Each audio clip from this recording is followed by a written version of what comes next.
With regard to the three traditions of Chakrasamvara, this is really a reference to the three common traditions. There are many traditions of Chakrasamvara. Chakrasamvara is a Buddhist tantric meditational deity, generally four-faced, 12-armed, and it is often represented by the Tibetan saying of Lunak Drill Sum, and this refers to three Indian Mahasiddhas, the Mahasiddha Luipa, Gantapa, and Krishnacharan. So these three Mahasiddhas, they represent the majority of the traditions of Chakrasamvara that come to Tibet. These three Mahasiddhas are responsible primarily, but they're also in each other's lineages.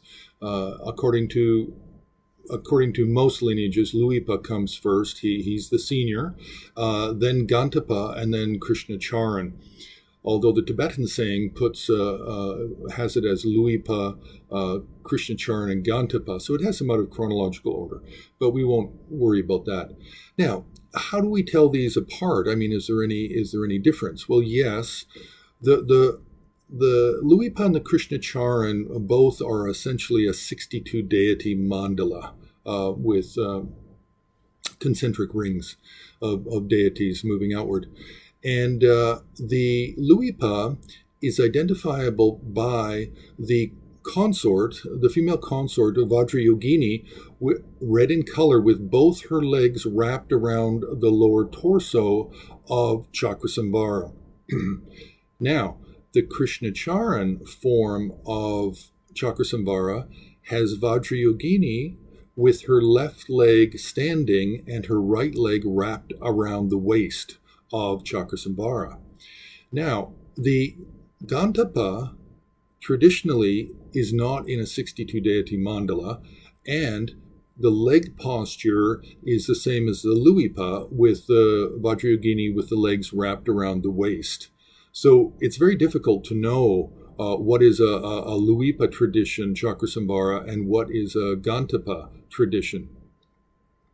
Now, these three Mahasiddhas are the most famous, and it's also the most famous tradition because most of the commentaries that we have from Sanskrit and from Tibetan are based on the traditions of these three. Now, there are many other traditions of Chakrasamvara, and there are many other configurations of faces and arms, as well as we have the entire tradition of just Vajrayogini with their many forms of Vajravarahi and etc., all kinds of forms of Vajrayogini. But the majority of the commentaries, and the most important of the commentaries, are based on the Luipa, the Krishnacharan, and the Gantapa. So that's what makes this saying important, and it's just really referring to what really the primary commentarial literature is, where it's coming from, is these three. So that's really it's about a amount of depth of teachings related to